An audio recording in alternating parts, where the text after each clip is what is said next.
You don't feel lost by accident. At some point, it just starts happening. You see someone doing well, someone further ahead, someone who seems more confident, more certain, more put together. And without even thinking about it, your mind makes the comparison. Where they are and where you are. And just like that, something shifts. What felt fine a moment ago now feels lacking, like you've missed something, like you're behind, like you're not quite where you should be. And it doesn't take much. A post, a conversation, a small reminder of what someone else has. And suddenly you're measuring your life again. But here's the part most people don't realize. You're not comparing because you're doing something wrong. You're comparing because your brain is trying to figure out where you stand. That's what it's built to do.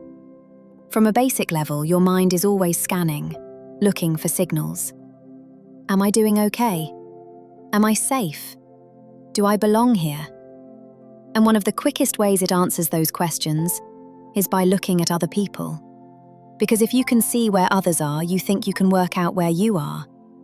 But that's where things start to break down. Because you're not seeing the full picture. You're seeing fragments, highlights, results, surfaces. And your brain fills in the rest, assuming they're more certain, more fulfilled, more ahead than you. So the comparison isn't accurate, but your brain treats it like it is. And that's why it feels so convincing. There's also something deeper underneath it. Comparison isn't just about status. It's about identity. You have an idea of who you are, or at least, who you think you should be. And every time you compare yourself to someone else, you're checking that idea. Am I matching it? Am I falling short? And when the answer feels like falling short, it creates tension. Because now there's a gap between who you are and who you think you should be.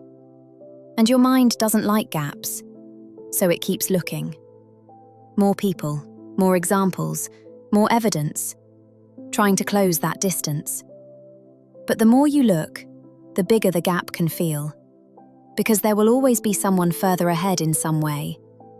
And if you're using that as your measure, you'll always feel like you're chasing something that keeps moving. There's also the way your attention works. Whatever you focus on grows. So if your attention is constantly on what others are doing, what they have, how they're living, you lose sight of your own movement. Your own progress becomes invisible. Not because it's not there, but because you're not looking at it. And without that awareness, it's easy to feel stuck, even when you're not. Even when you've changed more than you realize. So the real reason you compare yourself to everyone isn't because you're insecure. It's because your brain is trying to orient itself in a world full of signals. It's trying to work out your place, your value, your direction. But it's using incomplete information to do it. And that's what creates the problem. So the shift isn't about trying to stop comparison completely. That's not realistic. The shift is in how you interpret it.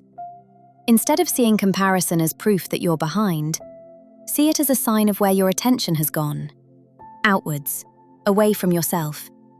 And when you notice that, you can bring it back to your own life, your own path, your own decisions.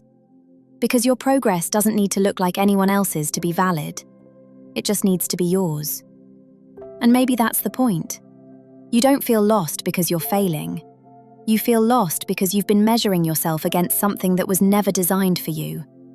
And once you see that clearly, you stop chasing where everyone else is going and start paying attention to where you actually want to go. And that's where things begin to feel different. Not perfect, but real. And finally, your own.